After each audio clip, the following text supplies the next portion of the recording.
Look who's behind me, because we've just finished our premium sedan comparison test, Audi A4 versus Mercedes C-Class versus BMW 3 Series.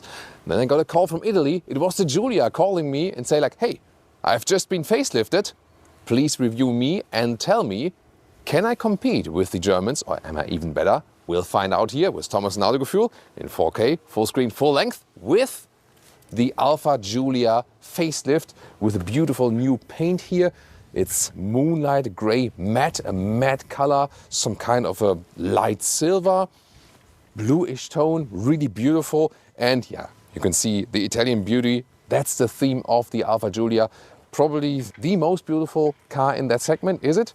Tell me in the comments. You can see here this classic design, the so-called tree logo with the front grille and the two elements in lower part with the air intakes. The whole thing then they call tree logo. New headlamps with daytime running light. You can see this 3-element daytime running light like in the Alfa Tonale.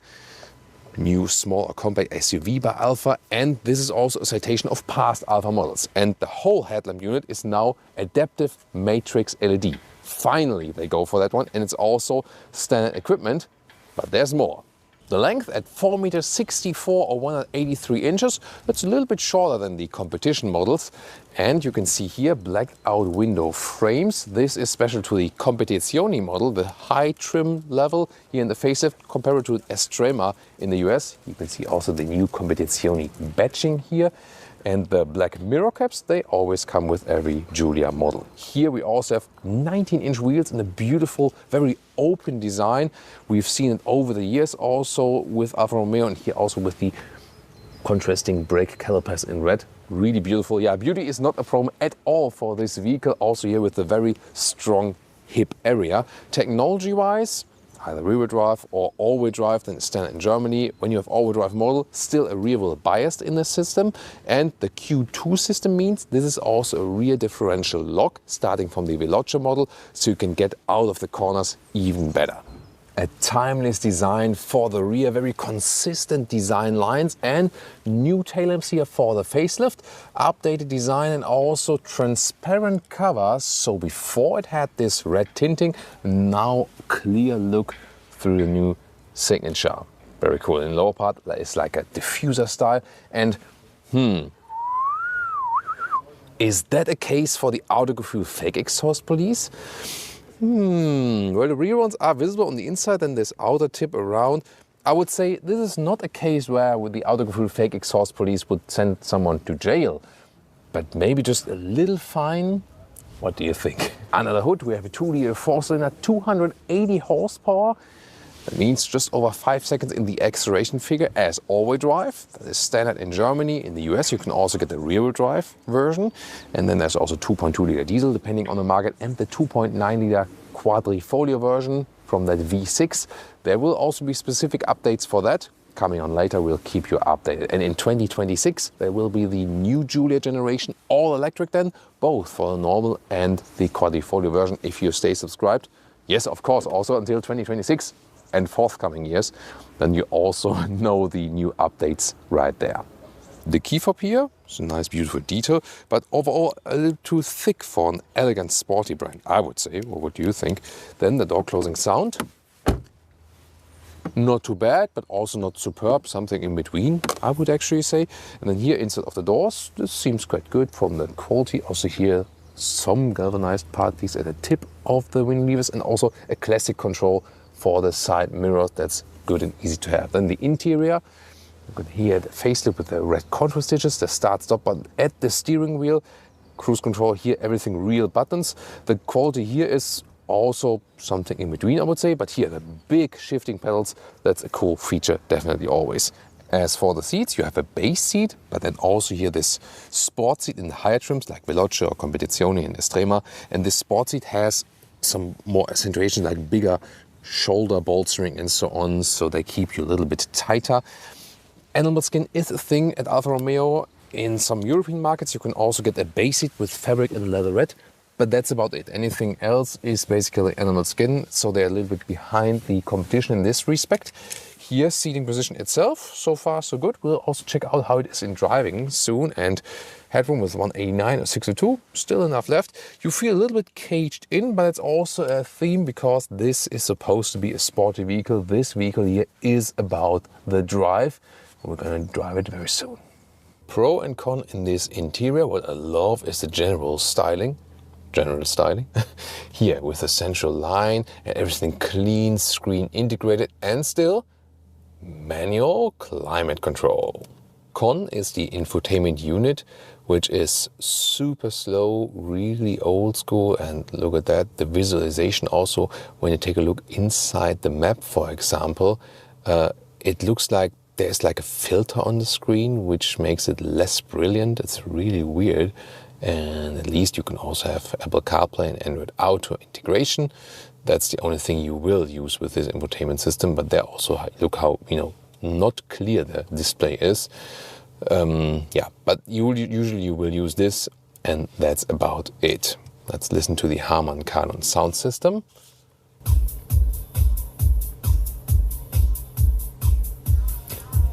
Well, not too convinced by the sound, I have to say honestly. And what I've just done, I have reset all the equalizer features, because do you know these people that just do like this and then put all the bass all in the vehicle? That doesn't really improve the sound, I think.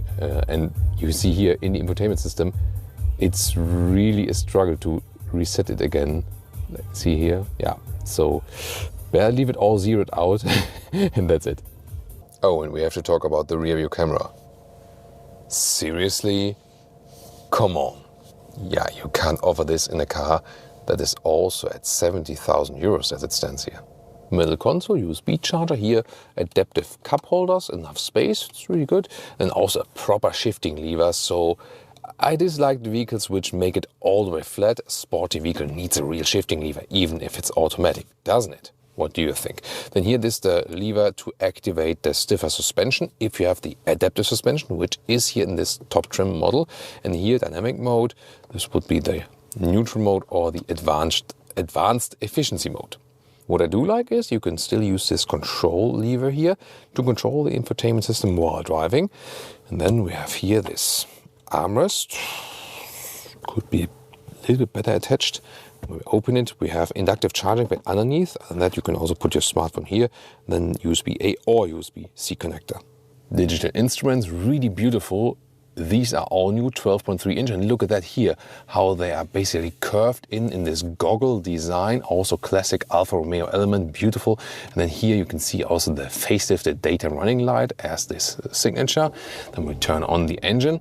Then we have this new visualization on the right side. Jonas can rev up the engine now. We've switched positions here, there we go. Analog style, basically analog digital style. And then look on the left side and look where the 40 and the 20, and they are turned around. This is a heritage design because it used to be that way in very old heritage Alfa models. So yeah, very cool touch to it overall. Hey, and if you don't like these retro gauges, you can also switch to the more modern ones like this, or to a reduced view. Well, the focus of this vehicle is being agile and fun in driving. Well, you see it also in the rear seats, because I'm not even sure if I can fit in there at all. Shall I try? Yeah, it's a thing here on our channel, like almost a meme, to mark like Thomas in the rear seat with the time code, and yeah, and you guys have a laugh.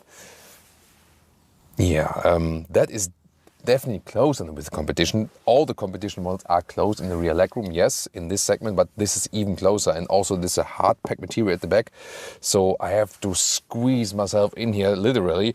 Headroom barely works, but it's, yeah, I cannot lift my spine. It's somewhat okay, but yeah, there's hardly any space in the rear. You can see, at least when also tall people are driving. You got a USB-C charger here in the middle part, although, but the middle tunnel is also really, oh my God. So in the middle seat, yeah, maybe like 4 hobbits or something.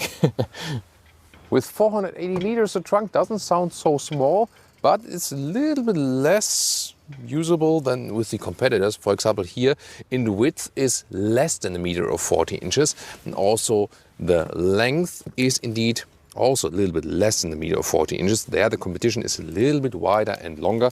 The height is comparable with also here a little bit less than 50 centimeters or 19 inches. And you can fold the seats from here, at least unlock them, and then you have to push luggage through. But yeah, it's a little bit complicated, so it's better actually to go than around.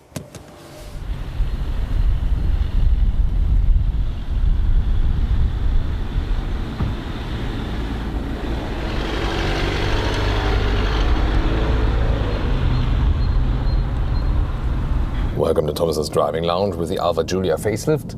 2-liter 4-cylinder Competizione, 280 horsepower. That turning indicator though, really? Is that also heritage scheme? Yeah, it's a weird sound, just weird, right? But I can promise you, everything we've criticized before can be evened out by the driving experience dynamic mode, and we also switch to the more modern instruments here now. 60 kilometers an hour, first acceleration, let's go. 100. So that was 60 to 100. Yeah, then went quite quick, and you can also use the shifting pedals, of course, to start and even in the lower gear directly. This is also possible, or go here to the manual mode and then use the big shifting lever. That is also possible. So really nice emotional features. In the neutral mode, the N mode, the gears are not turned up that high. Here in the D mode, dynamic mode, also the suspension is set on a stiffer note. Everything is set on a sportier tone overall. Let's see about the steering differences. Soon we can also accelerate out even further. We get to the left lane here now, and we can soon accelerate out. Neutral mode here, yeah, steering is a little bit lighter. D mode, I have a little more resistance. I'm really looking forward how it is from the steering input also at higher speeds, because they have very, very direct input, but is it too direct at some point? Yeah, we'll see. This will be very exciting. So, are you guys ready to accelerate? From 100 kilometers an hour, let's go. 130, 150, 170, and now decelerating again, hard on brakes. Wow, good feeling for the brakes. They have worked on the brake feel indeed, and for the brake performance with this facelift. Also, they have shredded some weight off the engine in the front, so some weight savings for even better balance. And indeed, this car has some serious balance indeed. So also lane change here at 1 kilometers an hour, 60 miles an hour. Super quick. The steering is, yeah, you know, very sensitive, but it's also cool somehow. One more acceleration, let's go. 130, 150, 180, wind noise picking up.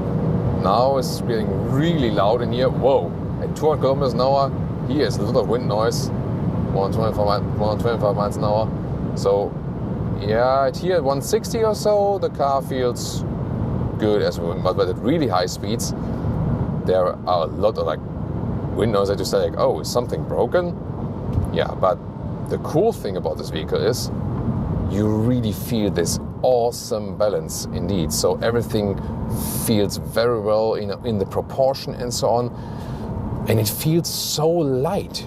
Also, if you compare it to the competitors, this one here indeed feels way lighter than the competitors. It feels shorter, it feels more compact, it feels more agile. I already feel it here right now. Of course, at higher speeds, you have to see that you don't oversteer, you know, reaction-wise. Have to keep that in check. But wow, I can already see this is so much fun to drive. Acceleration-wise, that was fine. Engine sound, nothing special. Also didn't hear any special sound amplification or something. Yeah, turning indicator sound is questionable definitely. And also the idle sound of the engine is, you know, you start up this engine and think like, am I driving diesel? So sound-wise, really not that convincing. But I can tell you what is convincing, and that is driving agile corners.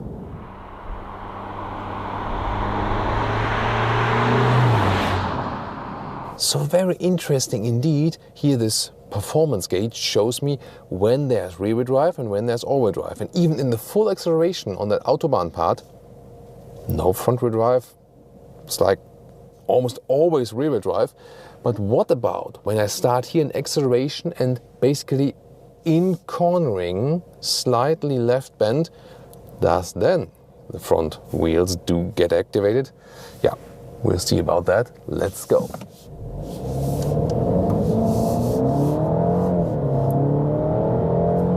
That is already 70 kilometers an hour. And yes, I could see now there was some rear wheel spin because also slightly wet. And then there was also some front wheels getting activated. But it shows definitely this has a very, very strong rear wheel bias, even if you have one of the all-wheel drive versions right here. And now in these winding corners, I feel once again the balance of the vehicle, 50-50 weight distribution. And it is so much fun to drive. I really have to say, yeah, this feels like a smaller vehicle handling-wise. That's very interesting. And the steering input also feels so natural. I don't have to steer too much. It's really progressive, feels really awesome. It doesn't feel too artificial indeed. So when the Giulia was originally launched, to me it felt too artificial. But then they fixed it with the, model year before that even. So since a couple of years, the steering feedback is now better. And also on the Autobahn, it wasn't too bad that it was too sensitive, a little bit more sensitive maybe than others, but actually fine. And here now, I can really feel that vehicle. It is so drivable, so much fun. Wow. And these are also great roads to do that. You're also getting a little bit more altitude, still a little bit snow here, so therefore I can also expect some more slippery situations, maybe a little bit more careful than here, but wow. Also being held well in the seats. I really have to say also when you compare it to the Audi A4, BMW 3 Series, Mercedes C-Class, even the C-Class is now sportier in this new generation. Before that, the BMW was always the most aggressive one as for agile driving and so on. The Audi also with a great balance and really fun into the corners. But this one here, the Alfa Giulia, in this segment, I have to say, it is the most fun vehicle indeed. Wow, and that is something really astonishing to do, definitely. I mean, we have some things here, maybe the turning indicator sound or the quality of the rear view camera, where you say like, really? We don't have too much leg room there. The trunk is also worse in the capacity or in the usability than with the others. So the Germans are ahead in some respects each, definitely. The engine sound here is also nothing special at all. But then again, when you think about driving this one here and putting it into the corners, yeah, in that respect, the Alfa Giulia really leads the Germans. It is the ultimate fun machine in this segment. And the facelift, well, I would say it underpins this result and adds even more beauty on the exterior. We've seen that. Really nice, pretty impressed.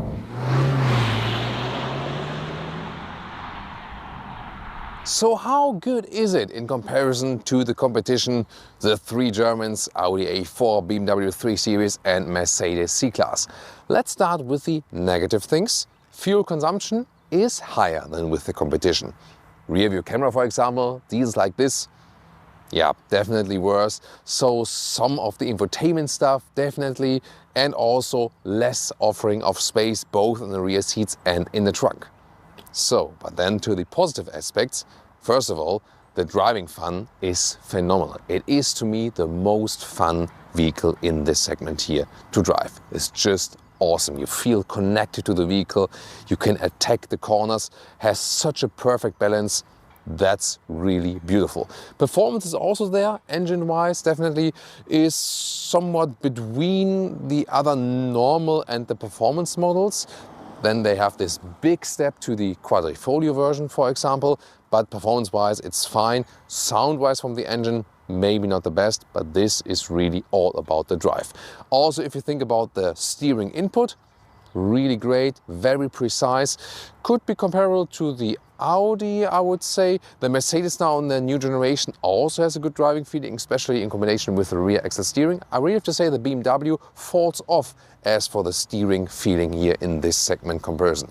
The seating comfort here, I told you earlier, as for the sustainable materials, they lag behind here, but the seating comfort is also decent. It's also better than with the BMW. I feel the Audi is best than here, but the comfort was also quite okay here, and the C-Class also, I would say, comparable indeed. So overall, which one to pick then in this segment here? It is really about the concise focus, where the BMW has more the sporty approach. This one has too. For example, also the suspension is not uncomfortable, but rather set on a sporty note. Here, the adaptive suspension, you can also vary a little bit, make it stiffer, make it more comfortable again. So I think it's good compromise because they also go in a sporty direction. But the BMW felt to me a little bit more aggressive, whereas the Alfa felt more balanced. The Audi more goes into the, hey, comfort and sportiness combination thing, and the Mercedes C-Class more into that comfort thing overall and tries to be more elegant and so on, more tech focused. So they all four have the individual focal point. Would I personally go for this one here? I would definitely consider it, and it's really a thing of, this is not the perfect vehicle, but it's perfect for having fun. That's the thing. Then you have to ask yourself, what is more important to you? I have to think about it and would really think about if the shortcomings are totally evened out by the driving fun. Think I have to drive a little bit further to find out.